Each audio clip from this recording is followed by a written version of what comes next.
welcome back, Cathy's. Welcome back to Chatty Cathy's, the podcast where spicy Am I the Asshole scenarios meet hard-hitting communication research. Tonight's episode is actually hotter than any scandal you have ever heard. My name is Maggie, and I'm the skeptical soul, and joining me today is Isabel, our resident communication expert, who can turn drama into data. Hey everyone, thanks for inviting me. When I got the email to join, I was so excited. So I'm excited to hear what the scenario is. Yes, we're so lucky to have you. You're quite the professional. So today we're going to be diving into a long distance relationship where lots of drama has unfolded. One partner ditched a sacred movie night tradition and leaving the other one completely abandoned. So we're going to unravel this case as well as talk about equity theory and some research that will help us work on our own relationships and give some advice to her. So let's get into it. Now I'm going to read the scenario from our listener. Alrighty, buckle in. Am I the asshole for feeling hurt and maybe a little bit furious that my boyfriend bailed on our long distance movie night and didn't even try to make it up to me? I, 23 female, have been in a long-distance relationship with my boyfriend, 24 male, for a year now. We were glued at the hip in college, inseparable and obsessed. Everything you'd want from a whirlwind, all-consuming love. But then he moved across the country for work, while I stayed behind. Suddenly, I went from seeing him every day to fighting for scraps of connection through screens and time zones. That sounds terrible. I know. Wow. Yeah. We promised we'd try. We promised we wouldn't let this break us. One thing we did to keep the thread from snapping, weekly movie nights. That's a good idea, right? Yeah, I love movies. For sure. Just the two of us laughing over FaceTime like old times. It wasn't perfect, but it was ours. A fragile ritual that made the distance suck a little less. That's cute. So let me tell you why I was sitting there on a Saturday night, lights dimmed, laptop open, popcorn going stale, when I get a text, not even a call, from him saying that he can't make it. No warning, no offer to reschedule, just I have dinner plans with a friend. By the way, this is a friend I've never heard of. When I asked him about it, he casually said, "Oh, I thought I told you," as if I had simply forgotten, as if it were my mistake. I reminded him that our calls weren't just a hobby that I had picked up. They're a bare minimum to keep this relationship breathing. He shrugged it off with a bland apology and told me, "It's not that big of a deal." Not that big of a deal? I felt like a fool, sitting alone, holding onto a connection I thought we both cared about. Meanwhile, he's at a dinner with some mystery friend, like our time means nothing. I told him I felt like he ditched me, because that's exactly what he did. And he snapped. He said he shouldn't feel guilty for making plans, and accused me of being controlling for asking who the friend was. It's not about the damn dinner with some mystery friend. It's about the effort, about value, about how I'm bending over backwards to stay close while he treats our relationship like something he can just pause whenever he wants. Like I'm the one waiting by the phone and he's deciding whether or not I'm worth a response. That's brutal. This isn't the first time he has let things slide, but this one hit different. It felt cold and detached, like I care way more than he does, like I'm carrying the emotional weight of this relationship while he gets to waltz through his new life untethered. So yes, I'm hurt, I'm pissed, and I'm wondering, am I the asshole for thinking that maybe, just maybe, I deserve better than being someone's afterthought? Wow, that's a lot to take in. That's a big one. Wow, that's a really tough situation. I mean, I've heard so many kinds of relationship problems from my colleagues, but I feel like this one's definitely unique, especially on the point with long distance relationships. And I have friends that live across the country and states, but I feel like with a relationship, you have to put the effort in to communicate with each other. And as I was listening, I was actually reminded of the social equity theory, like you said, and an article that I read of my peers. So, as defined by Stafford and Canary in their 1991 article titled "Equity and Interdependence as Predictors of Relational Maintenance Strategies," equity theory is constructing the ratio of outcomes and inputs to the assessment of each partner's outcomes and inputs. So, it's basically saying that equitable relationships exist when the rewards put in also equals the effort put in. So it can't be one-sided. So it seems like in your story, the woman sounded really excited. She had popcorn. She was sitting down and setting the time aside. while her boyfriend wasn't, and it was pretty upsetting. For sure. That definitely did not feel good. I can imagine. I know, right? Yes. And also with the social equity theory, I was reminded of relational maintenance, and for anybody that's not familiar with it, Stephanie Canary explained that it's linked with equity theory. This may include strategies such as enforcing positivity, openness, assurances, social networks, and sharing tasks. Yeah. And when you're long distance, it might be hard to check all those boxes as you're not face to face. You're not going to experience certain things like voice, vocalics, or proxemics, which is space between you two. Yeah, absolutely. And even when you dumb it down to having these relational things that you can count on the other person for, just automatically builds that relationship, and not having it can seriously take a toll. Yeah, and it's not just texting that can be used as a communication channel.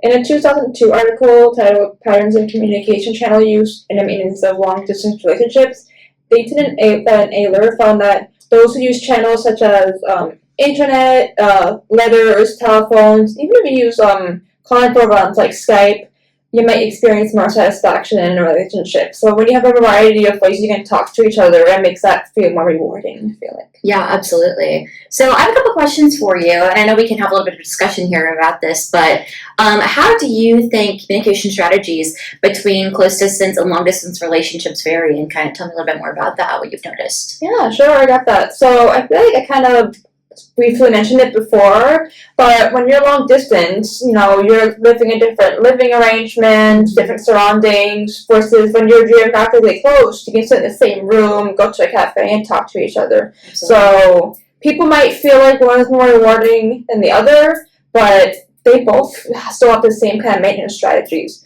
So this article is from 2008, and it's a bit technologically outdated, but it still makes strong points about online communication and long-distance relationships. Mm-hmm. So Johnson et al. In their article, College Students' Use of Relational Management Strategies in Email and Long-Distance and Geographically Close Relationships, they say that email is an inexpensive and convenient way of keeping a relationship in existence. So you can just send messages for free. You don't have to travel anywhere. You can include pictures, emojis, and such. So it makes it fun for the And it's so easy too. Yeah, it's so easy to type "Hey, how are you?" and get a response right away. For sure. And additionally, email and other forms of computer-mediated communication can offer people the ability to communicate differently than face-to-face interaction. So when you're sitting on an email or phone, you can think about what you're typing versus when face-to-face, may feel the pressure to think of a proper response.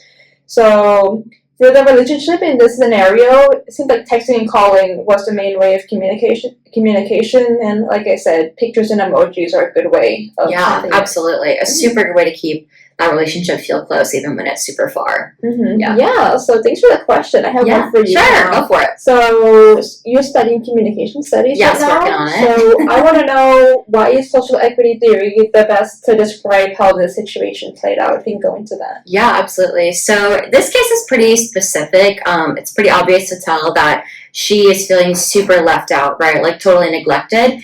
And social equity theory is all about how a relationship can thrive when people are putting in the effort and kind of understanding how that dynamic can change things for the better and for the worse. So I also think social equity theory is super great at describing how these relationships can flourish.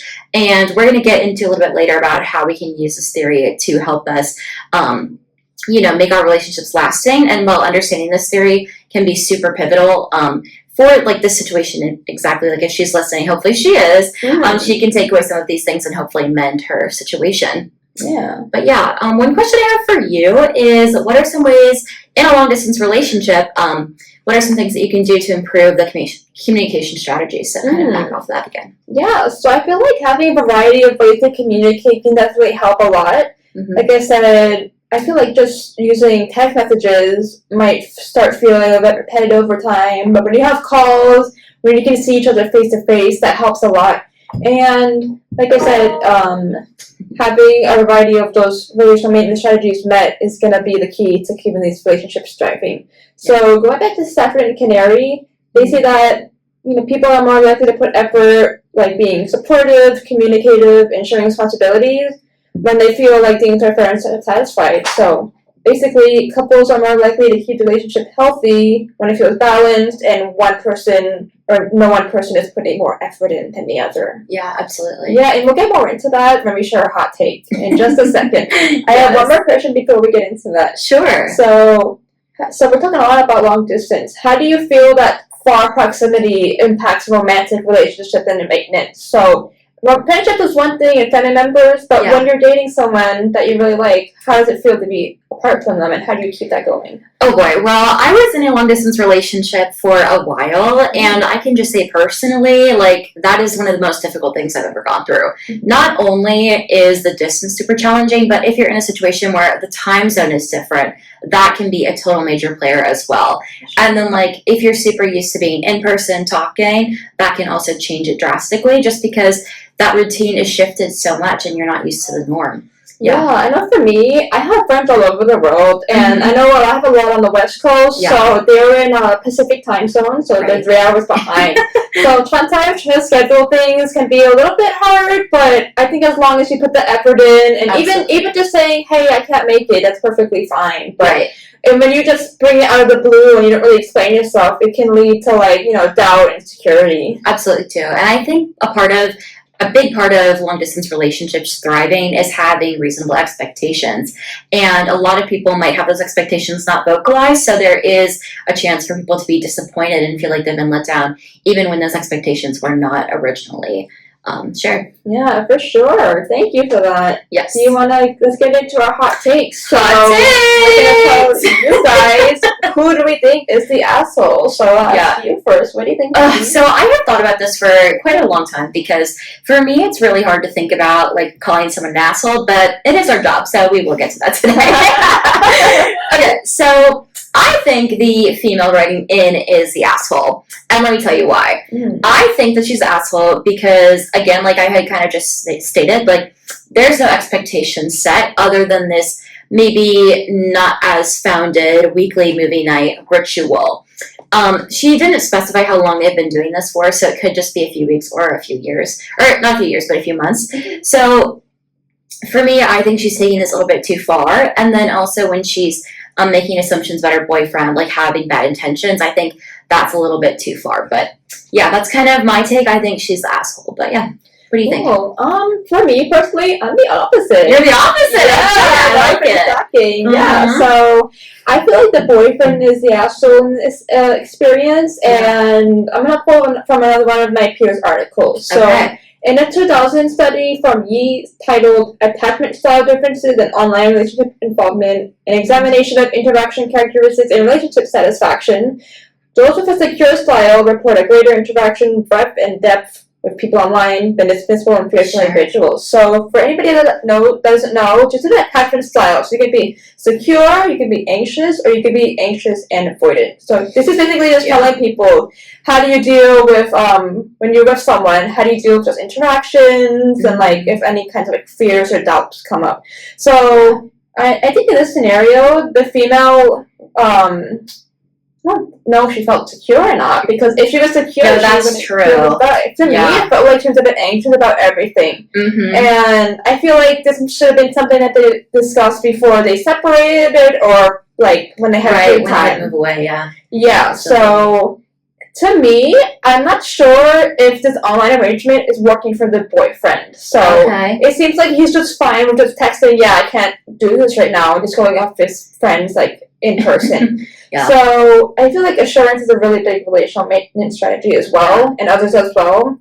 And, you know, I feel like the woman isn't in the wrong for wanting her boyfriend to feel the same. And like I said, relationships should feel equitable. It shouldn't be one-sided. Totally. So I think basically what we're both saying is that both of these people need to establish better guidelines and understandings for each other, and just be a little bit more empathetic, because he should have seen her side of the story. Like, you know, maybe she's upset, but also she didn't have those clear boundaries and guidelines, so he couldn't really hold up that expectation that wasn't necessarily there. Yeah, so I think our final verdict is that both of them are wrong, and they're both the asshole. And I think they both need to improve their communication. And I feel like it's up to them if they want to continue that relationship or break it apart, but I feel like they definitely need to step back and realize we should talk this out. instead of just leaving it to like fester in our Absolutely. minds. And if you're the girl who wrote in, please give us an update. Let us know if you tried any of these strategies. And yeah, I think that's all we have. Thank you so much for coming on our show today, Isabel. Thank you, Maggie. Yes, it was a pleasure. If you liked having Isabel on the podcast today, please comment and share with your friends. We'd love to have a lot more hot takes and Emma the Asshole scenarios to go over. So thank you, and stay chatty. Bye. Bye.